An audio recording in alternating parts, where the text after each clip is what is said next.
We're running. Okay, so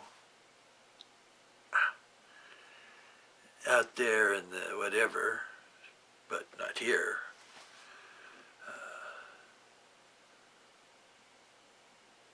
there's going to be this guy who's going to walk around and he's going to get sworn in as the President of the United States of America, and it's a big deal. Been there, done that, according to some, but look at me now, you know. I'm stoned, and I like it because I just got some medical marijuana, and it's finally taken an edge off of the knees. They were going to turn me into a transformer or something, you know. It was the only choice left was to have my knees replaced. I'm going to get borged by medical science. Okay, yeah.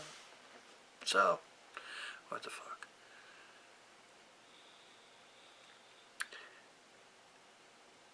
There have been people who watch my videos through my YouTube outlet, and a lot of them are into wizardness of some kind or another, which is, well, it's definitely something.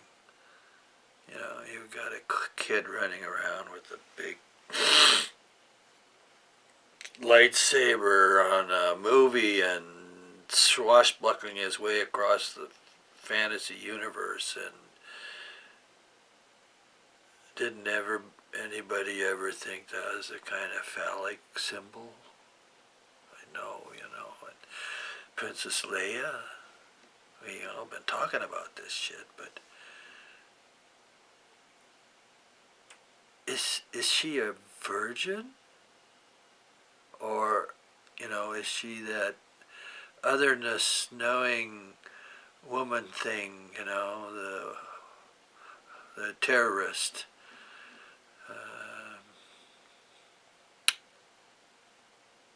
a woman full of womanness, not so innocent anymore. Okay, so what do you want to know? You want to know about the future? Because that's a wizard thing, right? Okay, let me tell you a little bit about the future. There's one. It's guaranteed. Can't run away from it. It throws a lot of harbingers, a lot of mystical signs and other things at us, you know, and stuff that we don't even recognize are mystical signs. So, you know, being a wizard requires also being a poet. It's true. Poet arranges thoughts in a kind of freehand way, which is actually kind of lively, like the world is outside the world, you know, of stuff, where we make things out of stuff, you know. And we're kind of lively, so there's, you know, the poet does lively play with words, and sometimes they can be visionary, because he's, like in my case, is completely intoxicated on 5 milligrams of sativa as my medicine for the morning and for the day, and it runs. Take it as a candy, suck it lozenges. I'm a lot happier, I'll tell you that. Anyhow, here's the thing. A place like Washington, D.C. is a collection of temples, and it's related to another place like Wall Street, which is a creation of temples, and then it's related also to a place like your home neighborhood or your hometown, which has got a bunch of temples in it. And the temple is not particularly the building itself, it's the religion practiced by the people that use the building.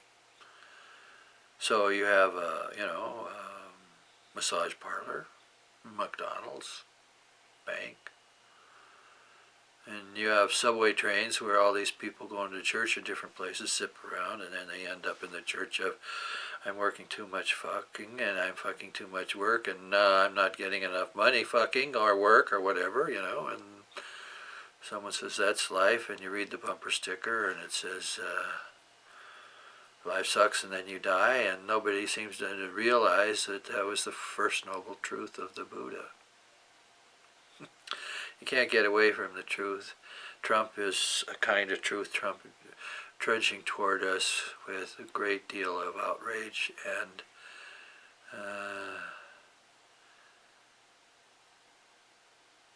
those people in the spiritual frame of things, you might say, which might be looking at a wizard's bit of work. Those people that use that frame and the way they look at the world, they're not against fantasy. The archetypes, good versus evil, all that stuff, because you look at the world and somehow there's something going on in which all that's important. And then you have all these people running around since the beginning of whatever, and they're trying to fix things up. And distributed, finally, among all these people is a lot of different characteristics and ways with the arts of being a living human being. And, you might have a neighbor who gets up at 3 o'clock in the morning to trudge down the street in the winter to the bakery and fire up the ovens and start to bake the bread for the fresh day. And you and I are people similarly ensconced in the beauties and irregularities and genuine worst aspects of Groundhog Dayness,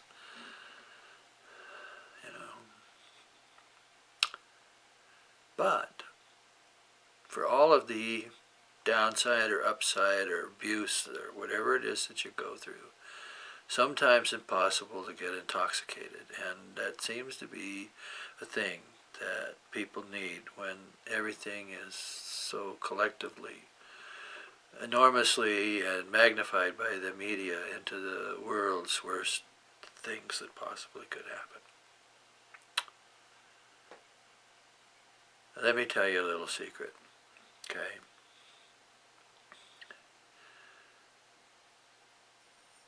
We moderns, we still don't have a clue about what happened in Egypt. We do not have a clue about ancient Egypt.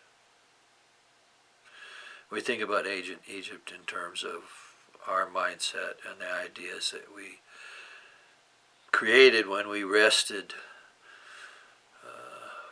the impulse for natural science from any kind of religious affectation. The ancient Egyptians were completely religious. And they didn't just make temples, they made minds. These mind-making places were called mystery centers. And they took you in there, and they did a thing to your mind,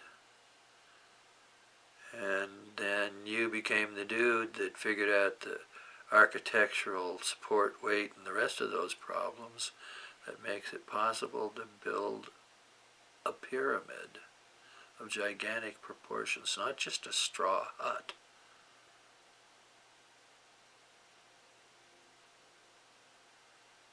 A fucking pyramid 4,000 to 5,000 years ago.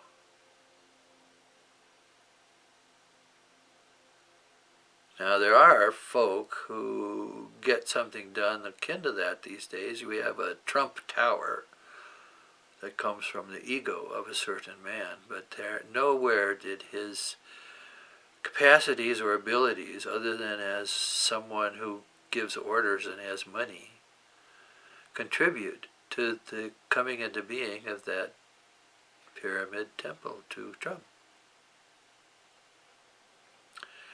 And supposedly he does not take care of his wage slaves very well. Well, there's nothing new under the sun, so they say. Okay, so the future's coming. Whether it's cool or not, in the sense of, hey, I'm cool, or whether it's just, oh, God, I'm fucked. Just keep in mind the thing, when the king, who could do this centuries ago, said to his wizards, I want a permanent truth, or I'm going to kill you all. I want to know the truth. And in case you don't know the end of that joke, they had something written above the door into the temple-like atmosphere of the throne room. And it says, and this too shall pass. So, everybody feels bad for a while. Sometimes we feel good. Sometimes we need help feeling good. It's better to have somebody to feel good with than to be alone, but sometimes for some people it's better to be alone than to be bothered by other people. Because most people, well, if you think about yourself, we're a bit bothersome. And then we go and manage to find a way to decorate the artistic temple-like atmosphere of Washington, D.C. that the Freemasons worked so hard to create. They wanted these glyphs of power structures like the phallic thing for the Washington Monument, because they had these ideas that something like that might actually resonate power. And someone could say, well, that's very queer, and maybe if you think that's queer, you should go to Dornach, Switzerland, and walk around the building dedicated to the existence of Rudolf Steiner. So, I have a wizard's room. It has a lot of secrets. I will not tell you any of them.